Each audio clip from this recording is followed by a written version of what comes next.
Good morning. My name is Ben Todd and I'm an advanced care paramedic with Queensland Ambulance Service, and today I will be guiding you through the exemplar video on intubation with an endotracheal tube. In the QAS, this skill is reserved for the role of the intensive care paramedic. It must be noted that around the world, intubation in the pre-hospital setting is performed by many levels of paramedic, including ones with less theoretical and practical knowledge. The decision to withhold the skill from ALS staff is as a result of a strong correlation between poor skill efficiency and patient outcomes where the skill is not performed on a regular basis. ETT intubation is split in QAS between the ICP, who have the capability of a cold intubation, nil drug assisted, and the senior HARU ICP, who have been further trained in the use of RSI, rapid sequence induction. The indication for intubation is the actual loss of an airway, patency and or the airway protection.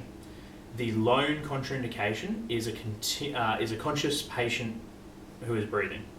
The indication for RSI includes neuroprotection for head injury, anticipated clinical course requiring anaesthetic, global management of the multiple injured patient, airway ventilation compromise with actual potential, and humanitarian reasons. RSI has no specific contraindications currently. The precautions and complications for both include associated unrecognised esophageal intubation, malposition, aspiration, hypoxia, laryngospasm, oropharyngeal trauma, and vagal simulation. I will now prepare my equipment.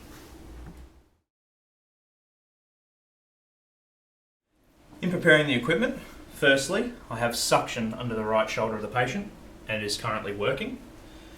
Secondly, I've got multiple ETT tubes here.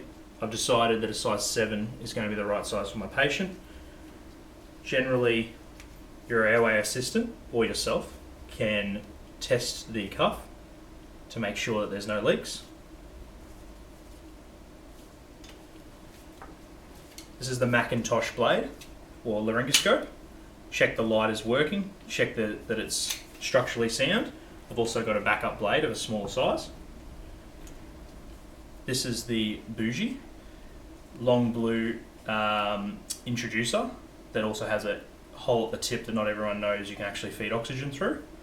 However, if you want to have a little crook at the end of that to help guide through the laryngoscope. This is a manometer. It will help with deciding if the cuff pressure is adequate. We have backup LMAs here, OP and nasopharyngeal, as well as some airway lubrication. Some people choose to lubricate the tip of the ETT tube. So, we've also got an orogastric tube there as well. We are ready to perform intubation. I'll ask my airway assistant to assist me. For this demonstration, we'll pretend the patient is in a prolonged cardiac arrest and is intubated for using a cold intubation with nil drug assisted. This is to purely examine the skill of intubation. The first step prior to attempt is an assessment of the patient's predictors of difficulty. This can be done as a rapid assessment by a skilled professional. These kind of things can be obesity, a small neck, no chin, a small mouth opening, some kind of mandible surgery. These kind of things can sometimes be obvious, sometimes can be difficult to find.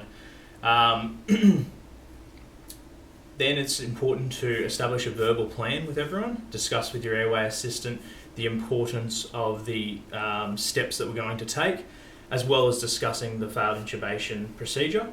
And I'll also be explaining to my assistant that I may require laryngeal manipulation, pointing to her where I may be required to receive some backwards, upwards, rightwards pressure, known as burp, or I may guide her with my fingers and place her fingers on there.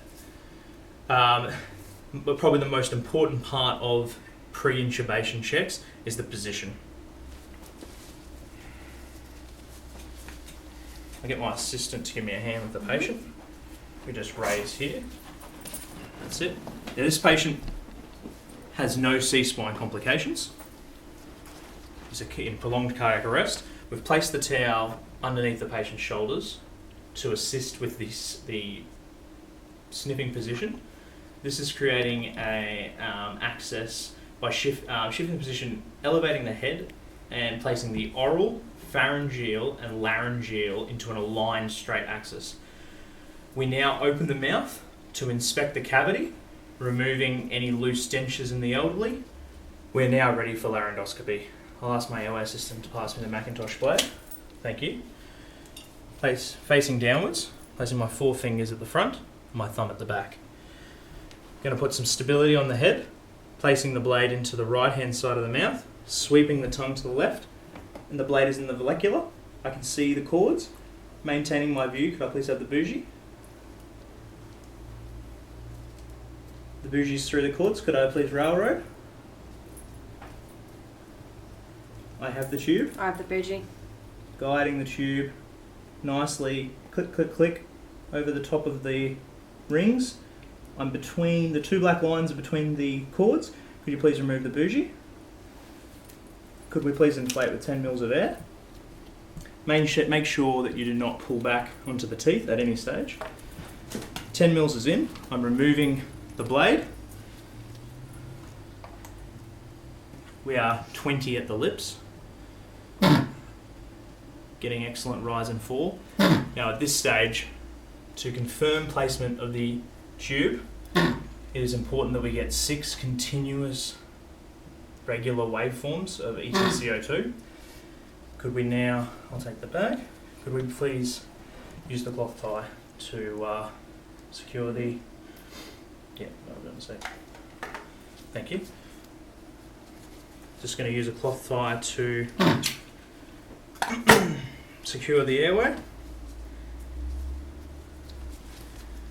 Those 6 waveforms are vital in the confirmation of the placement of the tube.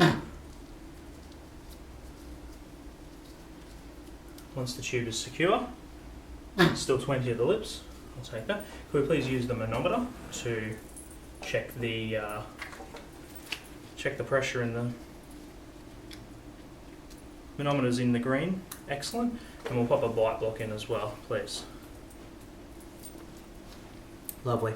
So now I'd be getting my airway system to draw me up 5 and 5 midaz as well as 100 of fentanyl.